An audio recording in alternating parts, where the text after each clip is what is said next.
Hi, my name is Mark, and this Christmas, I had to call 911 on my own father. He showed up at my door, smiling, carrying gift boxes wrapped in gold ribbon, like a picture-perfect holiday moment. But my kids didn't run to him. They froze, and then they whispered the danger code we agreed on. That's when I knew this wasn't about family anymore. What happened next shattered everything I thought I had survived. And the worst part? No one in my family asked if it was true. They only wanted to know why I couldn't just stay quiet. Christmas evening had settled into that familiar quiet that only comes after dinner is cleared and the lights are dimmed just enough to feel safe. The house smelled faintly of cocoa and pine. My boys were on the living room floor, arguing in low voices about which movie we were going to watch next, their socks sliding on the hardwood as they shifted around the coffee table. I stood by the window, checking the lights one more time. Not because anything was wrong, but because that's what I do. When you've lived long enough, you learn that calm isn't something you trust blindly. You respect it. You keep an eye on it. The snow hadn't started yet, but the air outside looked heavy, the way it does when winter is deciding what kind of night it wants to be. Inside, everything felt ordinary, predictable, the good kind of boring. That's when the knock came. It wasn't loud. It wasn't rushed. Just a firm, patient sound, like someone who expected the door to open eventually. I glanced at the clock out of habit. Too late for deliveries. Too early for neighbors making excuses to drop by. My first thought was that someone had the wrong house. I didn't move right away. I never do. Instead, I stepped closer to the front window and angled myself so I could see without being seen. That's when I noticed him through the glass. My father stood on the porch, shoulders squared against the cold, holding 2 gift boxes in his hands. They were wrapped neatly. Too neatly. The paper was smooth, the corners sharp, the bows placed with care that felt deliberate rather than festive. For a moment, I just stared. I hadn't invited him. I hadn't expected him. And yet there he was, standing under the porch light like he belonged there, like this was the most natural place in the world for him to be on Christmas night. Behind me, the room went quiet. I didn't hear footsteps. I didn't hear the scrape of knees against the floor or the excited rush I would have expected. Instead, there was a pause so complete it felt rehearsed. Then I heard it. Not a scream, not a question, a whisper. My youngest leaned toward his brother, his voice barely a breath. I didn't catch the words at first, but I saw the way his hands started to shake. The older one stiffened, eyes dropping to the floor, lips pressed together as if he were holding something back. They didn't look at the door. They looked at me. And then they whispered it again, clearer this time, urgent. The code. I didn't react right away. I kept my face still, my posture loose. Whatever that word meant to them, it mattered that I didn't turn this into something loud. My heart had already picked up the message before my mind could catch up. Kids don't invent rules like that for no reason. I took a slow breath and stepped closer to them instead of the door. My father knocked again, the same measured rhythm, as if patience were a skill he was proud of. Through the glass, I could see his eyes tracking movement inside the house, counting shapes, gauging distance. The boys stayed frozen.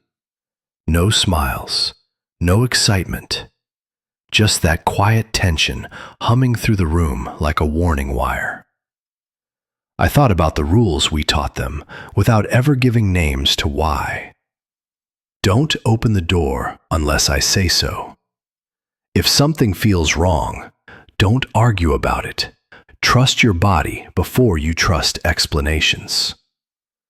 We never framed those lessons as fear. We framed them as awareness. Standing there, I realized how much I'd underestimated what they remembered.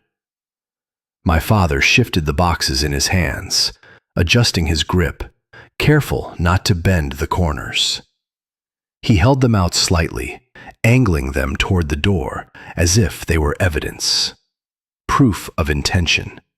Proof of goodwill. I noticed how he didn't set them down. How he didn't relax his shoulders.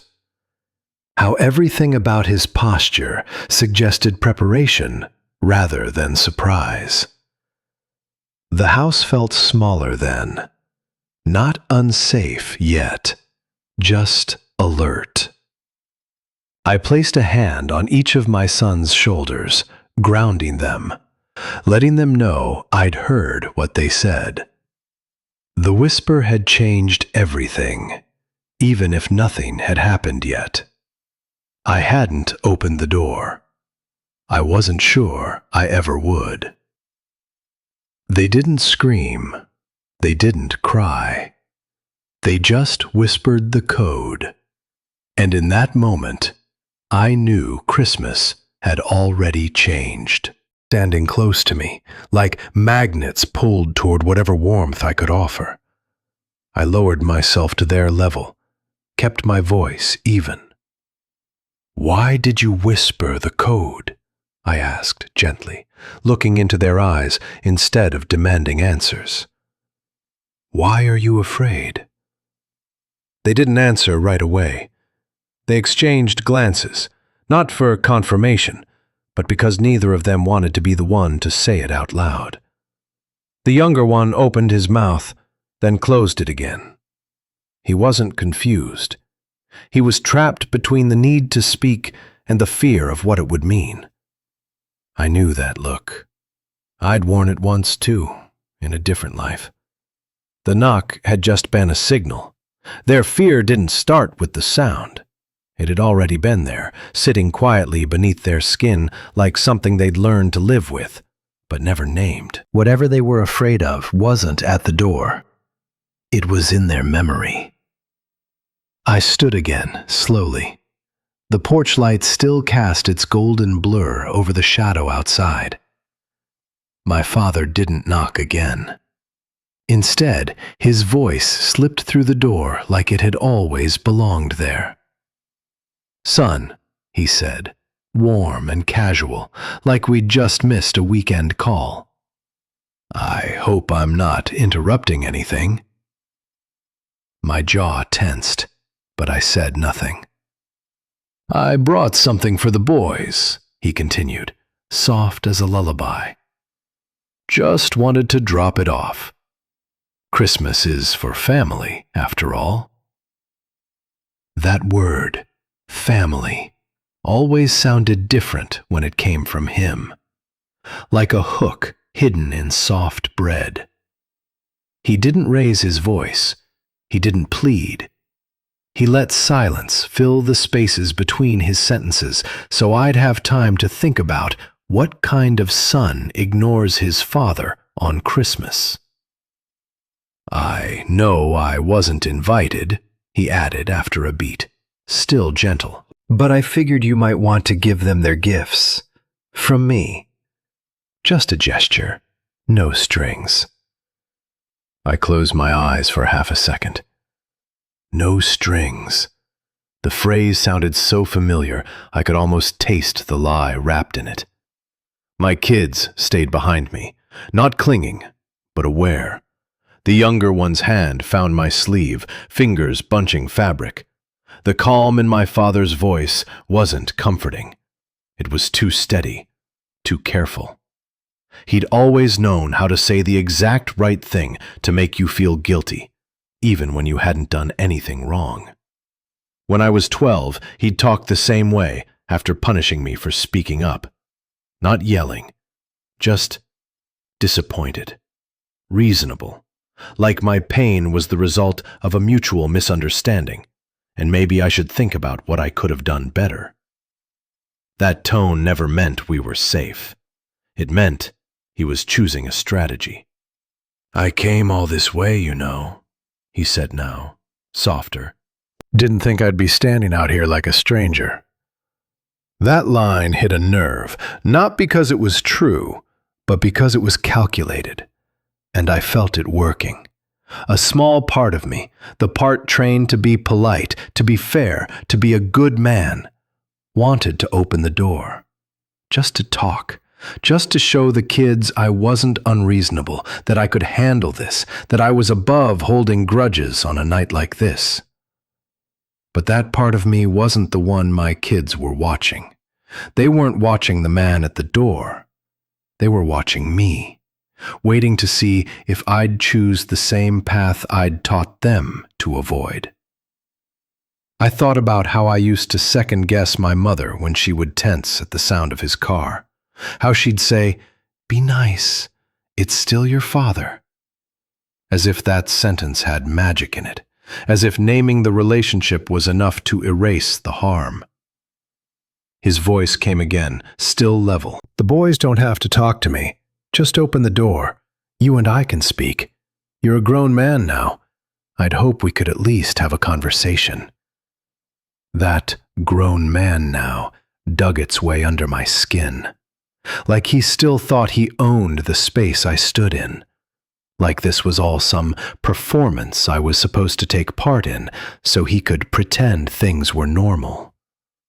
He didn't sound like a threat, and that terrified me more than if he'd been yelling. Because kindness from someone like him isn't real. It's a mirror, bent just enough to reflect what he wants you to see. My eyes shifted to the boxes still in his hands. He hadn't set them down. Hadn't offered to. Just held them, not with hope, but with certainty, like they were his proof of character. "Their names are on the tags," he said. "I wrapped them myself." My older son stiffened. The younger one pulled back slightly. Neither touched the door. Neither spoke. They weren't just afraid of him. They were afraid of what would happen if I believed him. He was calm, and that was the worst part, because I knew that voice.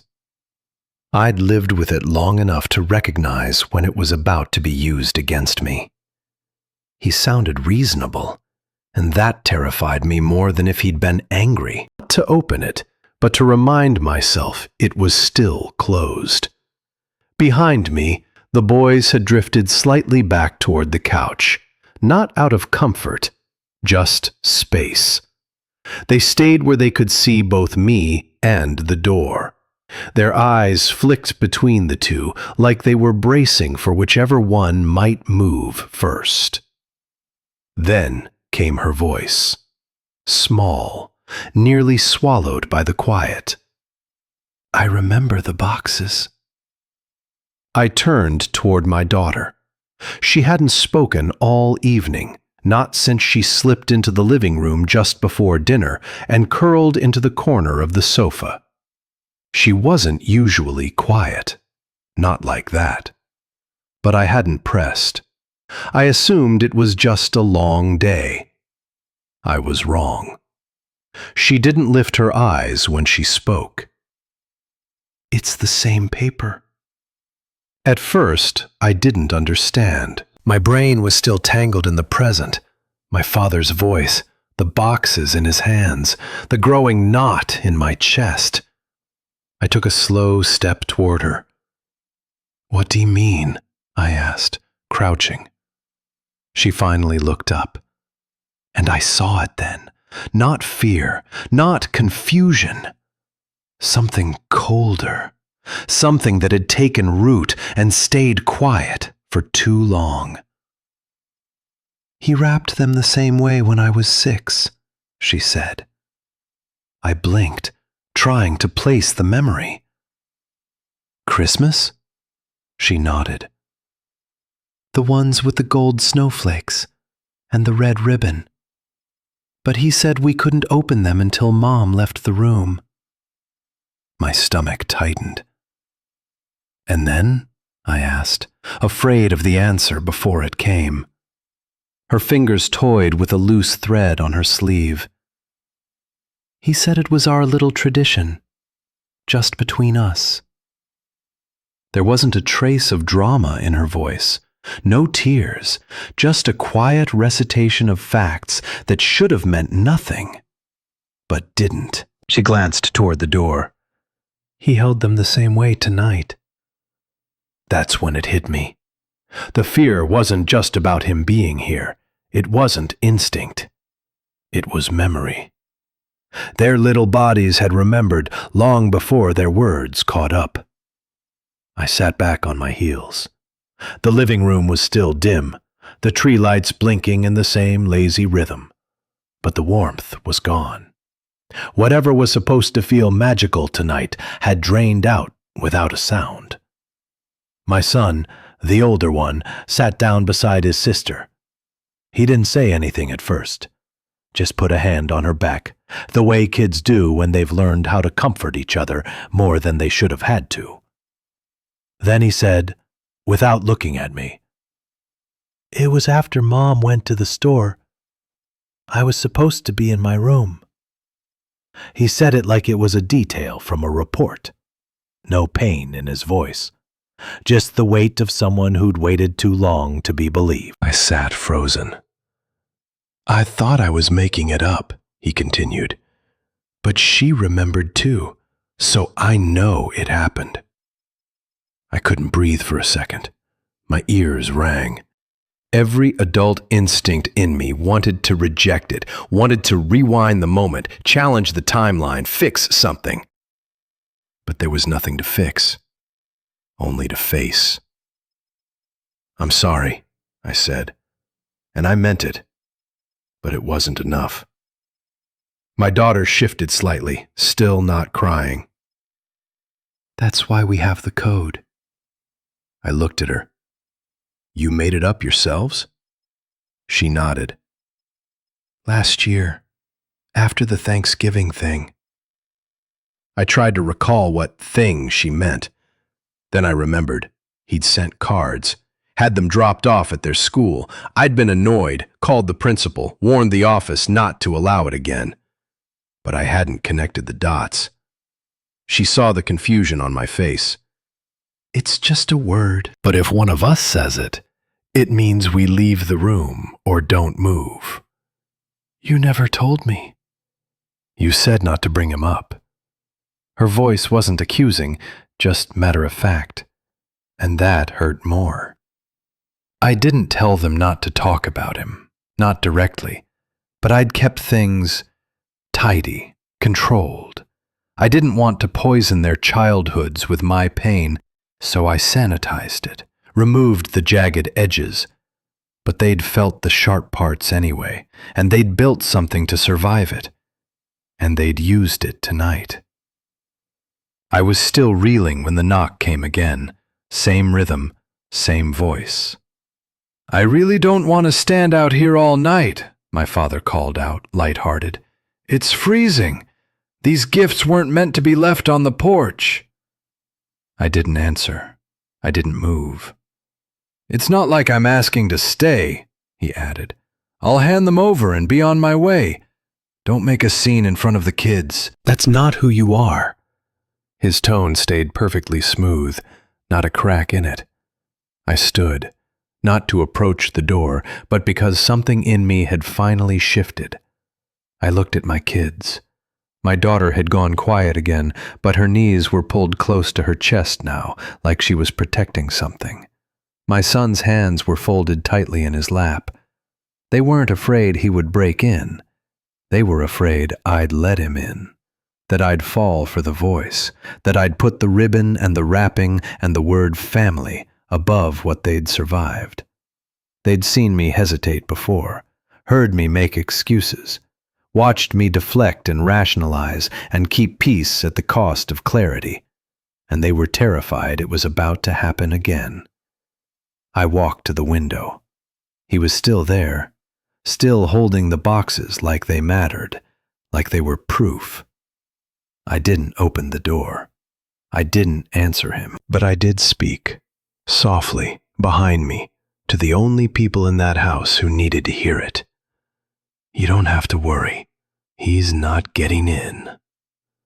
I realized then that my children weren't afraid of him. They were afraid I might open the door. First once, then again. Then a steady series of small vibrations, like a low drum roll inside my pocket. I pulled it out, glanced at the screen. It was the family group thread.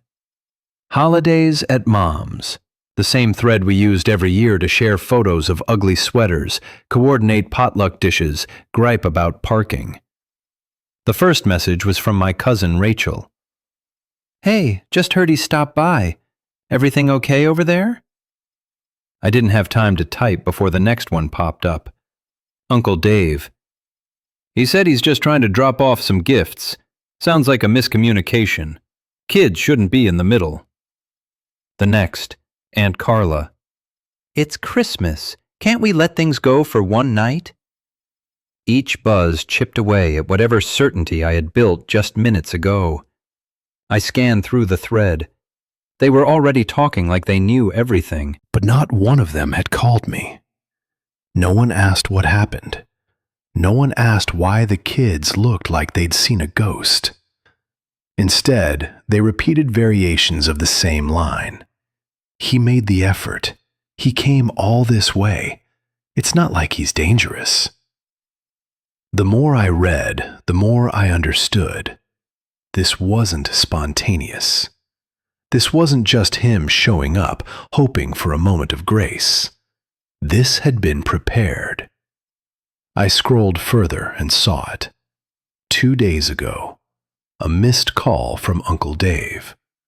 I'd ignored it, assuming it was another invite I couldn't attend, another joke forwarded too many times. But now I saw it for what it was. He'd known. Maybe not all the details, maybe not what my daughter remembered, or the code whispered in our living room, but enough to participate, enough to agree that a surprise drop-in might be a sweet gesture, that it was time to let go, that I was the problem now. I locked the phone, slid it face down on the armrest, but the buzzing didn't stop, it just moved inward, like static in my chest. I looked over at the kids. My son was now lying on the floor, head resting on a cushion, pretending to watch the television that still glowed quietly across the room. My daughter hadn't moved. They hadn't heard the messages, but they didn't need to. They'd felt this kind of shift before. I did too. Because this wasn't the first time my silence had been read as drama, my caution mistaken for resentment, and his charm, his carefully performed hurt, had always played better in a room than my reasons did. And now it was happening again, through screens and group chats. They weren't outright saying I was wrong. That would be rude. But their words had already chosen sides, hidden behind pleasantries. That's when I saw it. A new message. From my sister. No greeting. No soft landing. The kids are scared because you've made them scared. You have to stop poisoning every memory. I sat perfectly still. It wasn't a question. It wasn't even a suggestion. It was a verdict. And it burned. I could have screamed. I could have called her right then, laid it all out. The things I'd never said, the things I'd shielded them from. The long nights I'd spent questioning my own judgment. Was I being too harsh? Was I making him into a monster to justify cutting him out?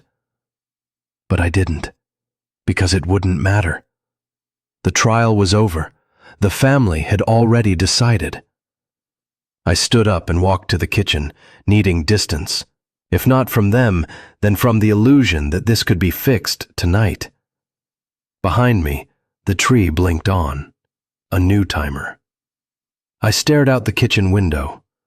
The driveway was still lit by the porch bulb. His figure no longer visible, but I knew he hadn't gone far. Maybe he was sitting in his car, waiting. Maybe he'd be back in the morning. Or maybe this was the real plan all along. Not to get inside my house, but to wedge something loose inside of it.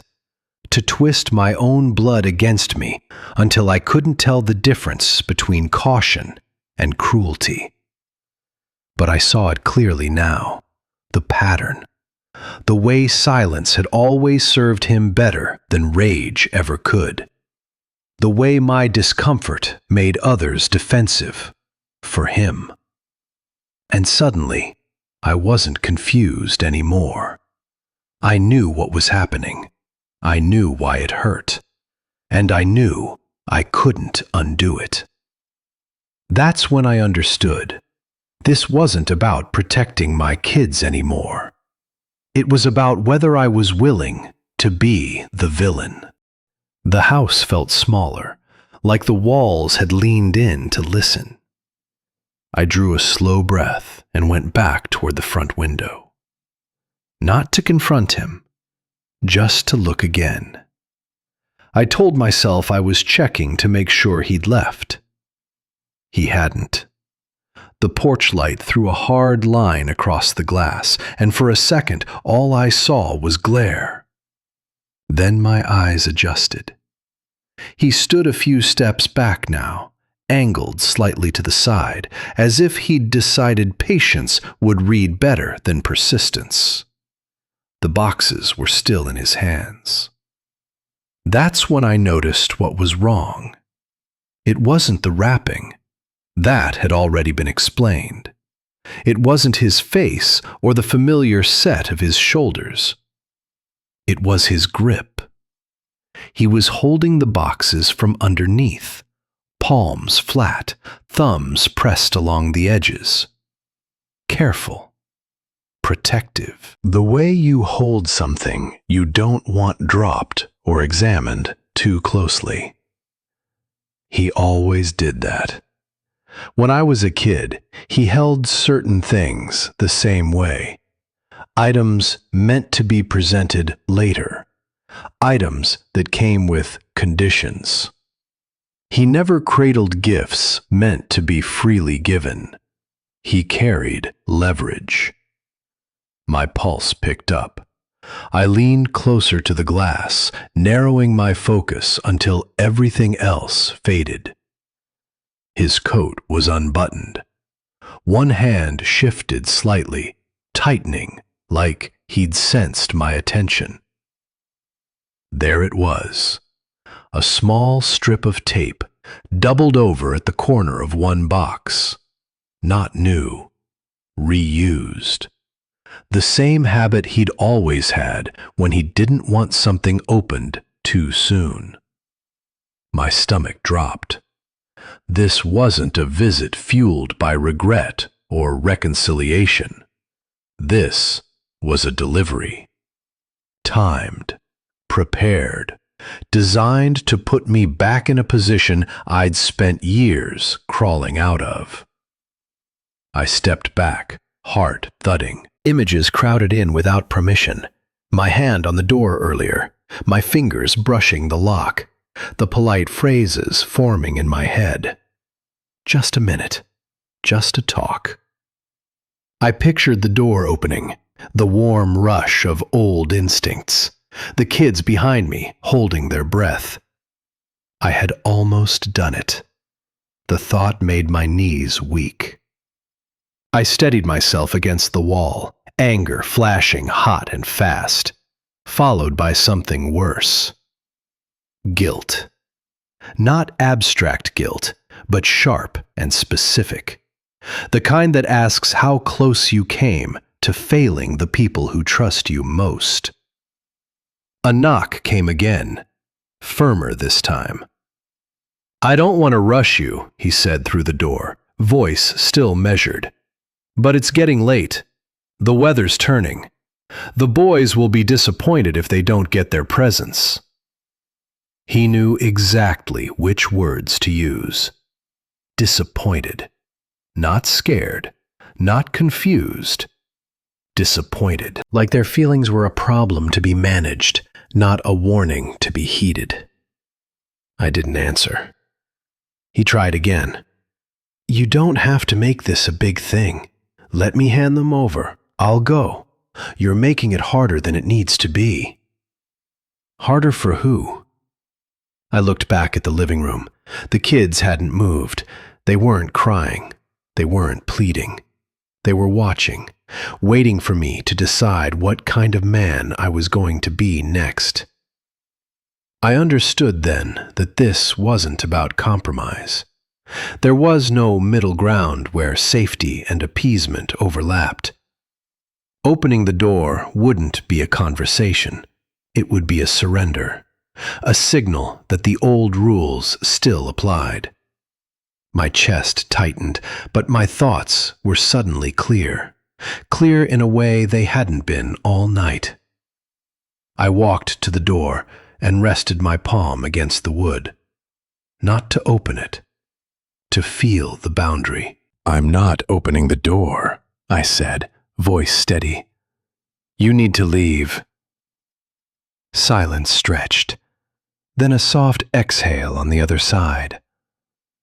"You're overreacting," he said quietly. "You always did." I didn't respond. I stood there until I heard his footsteps retreat, slow and deliberate, down the steps, until the porch light hummed and the driveway went dark. I didn't feel brave. I felt late. And that scared me more than anything standing outside my door. Weight of my decision settled into my bones. My hand hovered over the phone on the kitchen counter, not quite touching it yet. The kids were behind me in the living room, watching the flickering TV with blank faces. Too quiet, too still for children their age. They knew something had changed. So did I.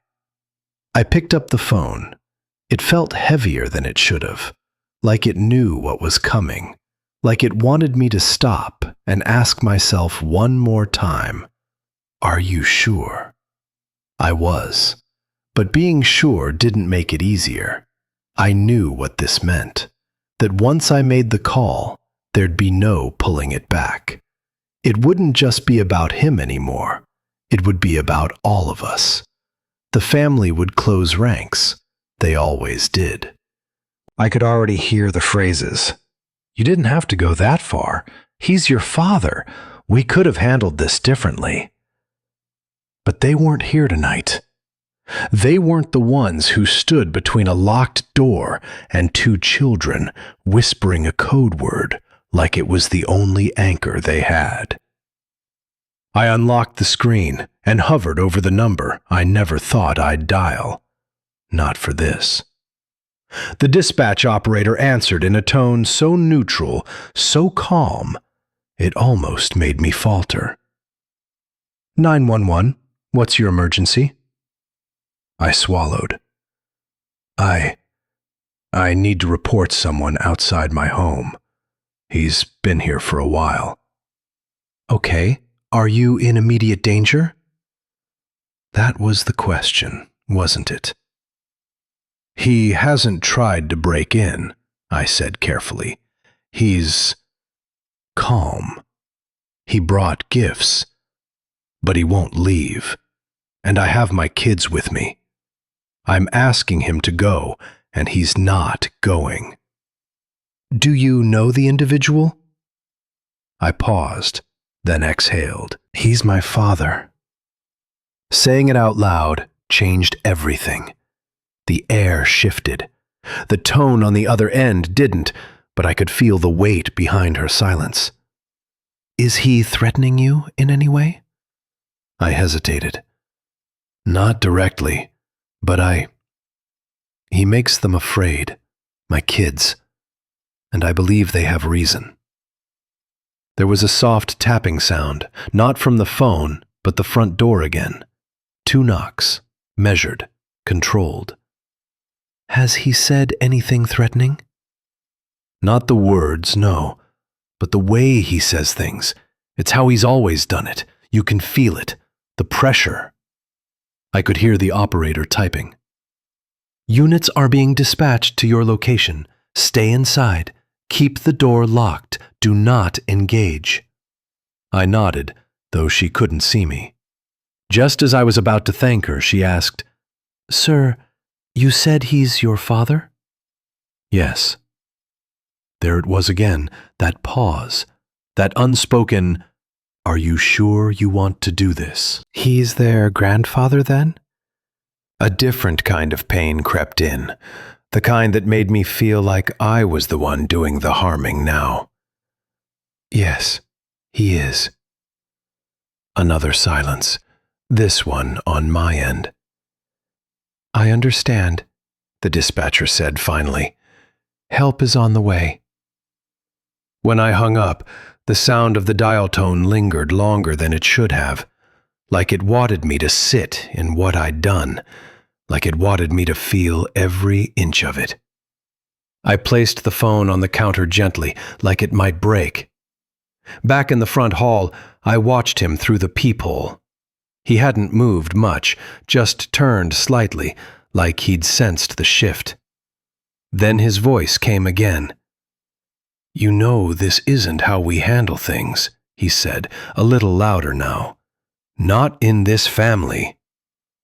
There it was, the edge, still wrapped in calm, but not quite hiding the crack underneath.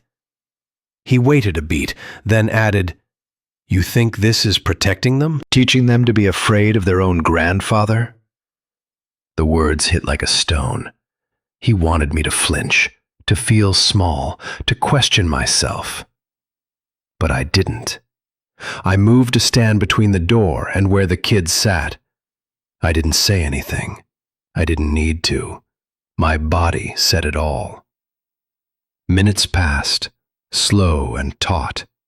The only sound was the occasional creak from the porch or the distant hum of tires on wet pavement.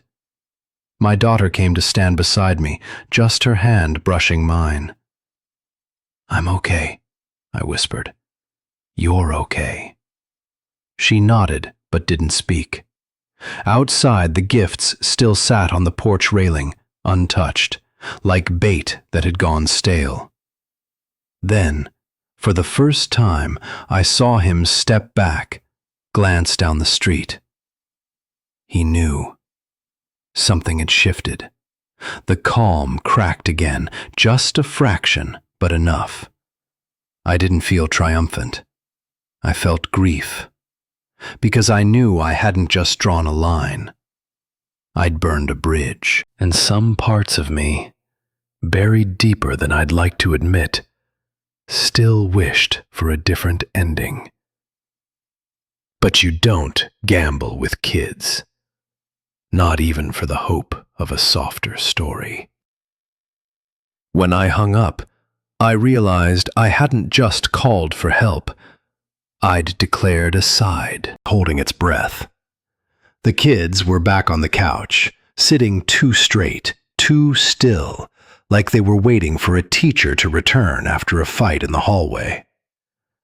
I moved to the front window, peered through the curtain. My father was still there, still standing. But he wasn't looking at the door anymore. He was staring at the street, hands in his coat pockets, as if nothing had just happened. A few minutes later, the flashing blue and red lights broke the stillness. Quiet as they could be, 2 officers stepped out, their voices calm. They didn't come in. I met them outside, the door barely open, keeping myself between them and the kids. They didn't handcuff him. Of course they didn't. There was no cause, technically. No threats, no raised voice, just lingering.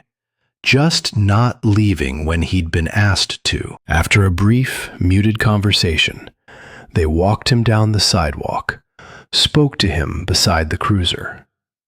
One of them glanced back at me with a nod that said, "You did the right thing." But it felt hollow. 10 minutes later, the car pulled away, and the neighborhood returned to its quiet little lie. I closed the door slowly and locked it again, but the air inside had already changed. I could feel it. My phone buzzed on the counter before I reached it. Then again. And again. Within seconds, the family group chat exploded. "Why didn't you just talk to him first? He said he just came to drop off gifts for the kids. Calling the cops? Really?" Each message came like a slap. I didn't even have time to read them all before another 10 popped up. The tone was slippery, masked as concern, but sharpened by judgment. "You always were the dramatic one. You scared the kids more than he ever did. You could have handled this like an adult." No one asked what happened. No one asked what the kids said. No one asked what I saw through that glass, what I knew. They weren't looking for truth. They were looking for confirmation that I had overreacted, so they wouldn't have to change their picture of him. I walked to the back of the house and sat on the edge of the bed, still holding my phone. The notifications kept coming. Then they started dropping out of the chat, one by one. No direct messages, no calls, no curiosity. Just silence. The kind of silence that says, "We've already chosen who's easier to believe." Out the bedroom window, across the street, I caught a flicker of movement behind a curtain, someone pulling it back quickly, watching, then disappearing. They'd seen the squad car. They'd seen the conversation. But like everyone else, they decided not to be involved. No knock at the door, no, "Are you okay?" Not even a neighborly lie. I leaned forward, resting my elbows on my knees, letting the phone drop to the comforter beside me. For a second, just one, I wondered if I'd overstepped, if I'd made something out of nothing, if silence would have been easier. But then I looked back through the hallway, saw the kids curled up on the couch, their heads leaned together, watching me. Not afraid, not panicked, just watching, waiting to see if they could trust me again. That was all I needed. My chest tightened, not with fear, but with something harder, cleaner.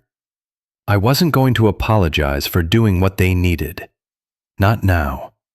Not after everything. Then another message lit up my screen. It was from my aunt, the one who always kept quiet when things got ugly, but loved giving speeches about keeping the family name clean. "You've embarrassed everyone. We don't air things like this. It's not how we were raised." There it was, the final shame grenade, the one meant to pull me back in, to remind me of tradition, of loyalty, of silence. I didn't reply. I didn't need to. I stared at that message until the screen dimmed, then locked the phone and placed it face down on the dresser. I wasn't going to argue anymore. Not because I had no words left, but because they didn't deserve them.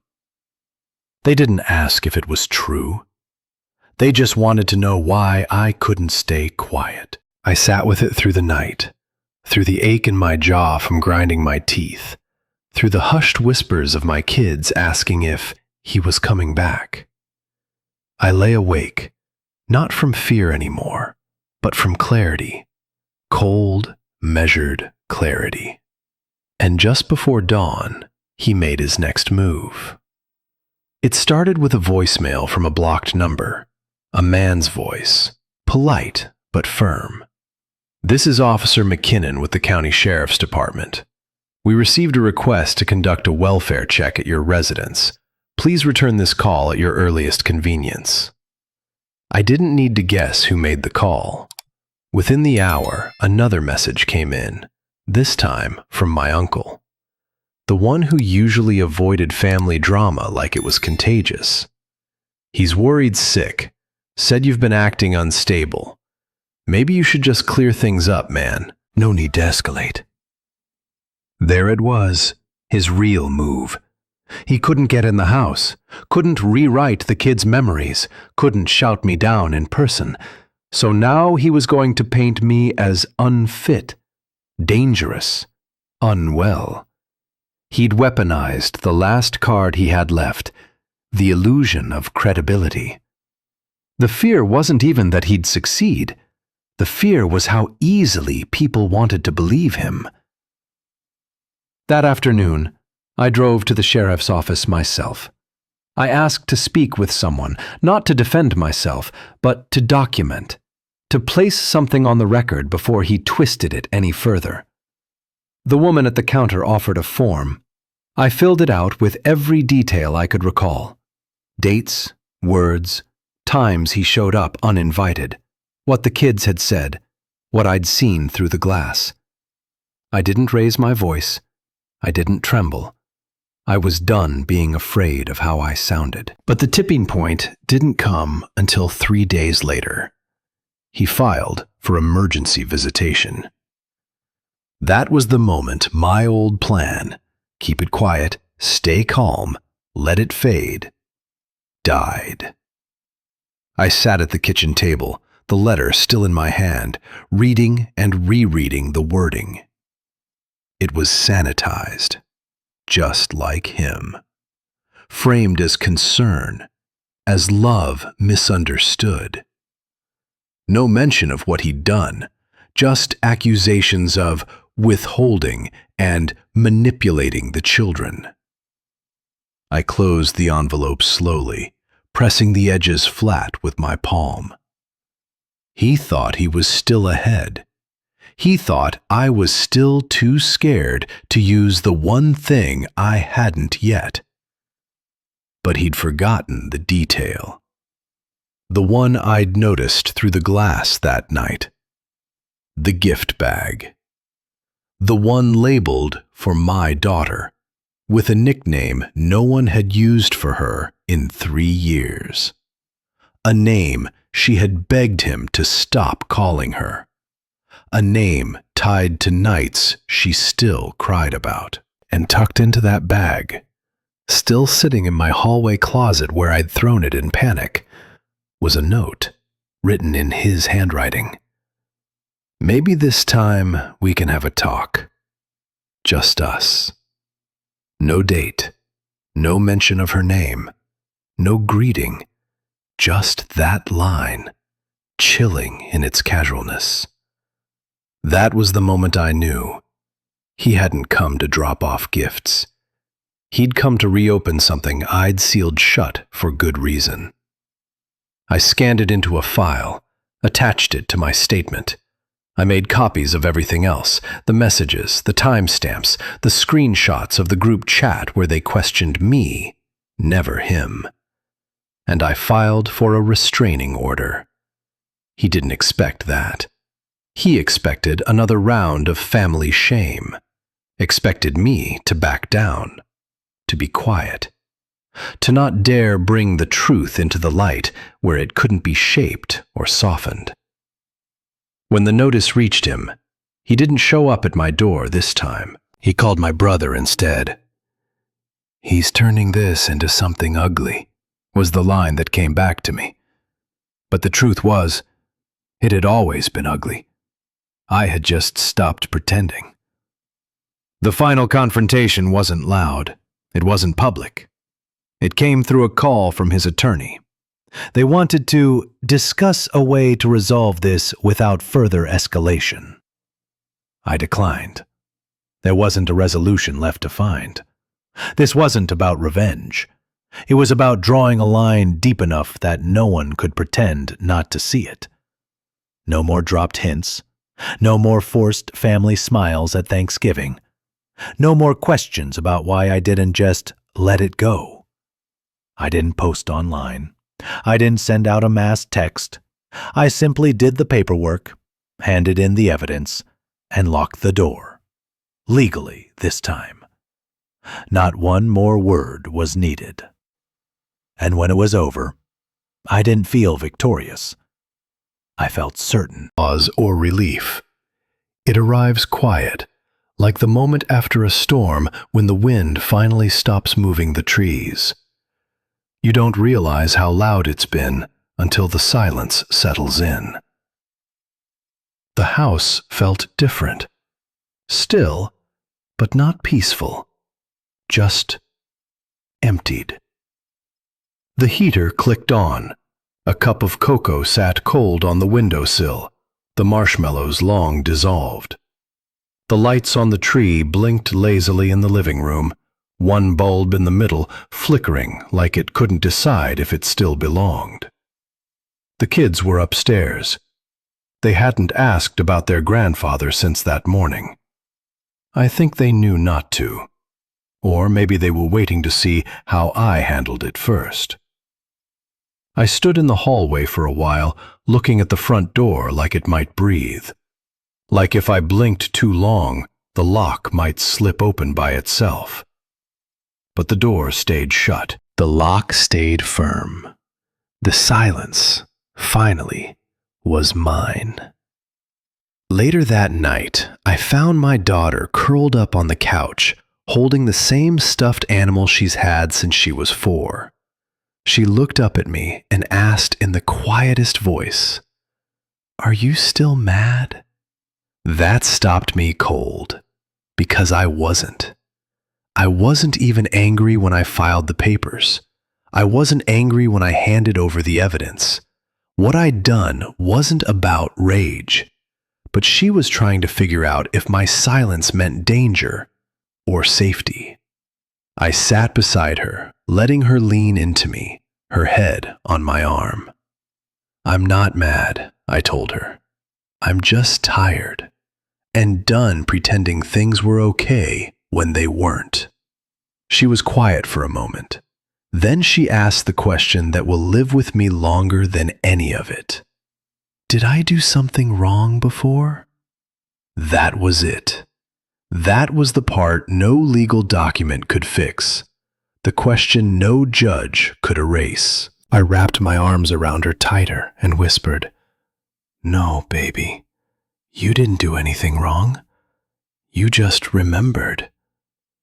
That's what this was all about. A child who remembered and a father who finally listened. A couple of days passed.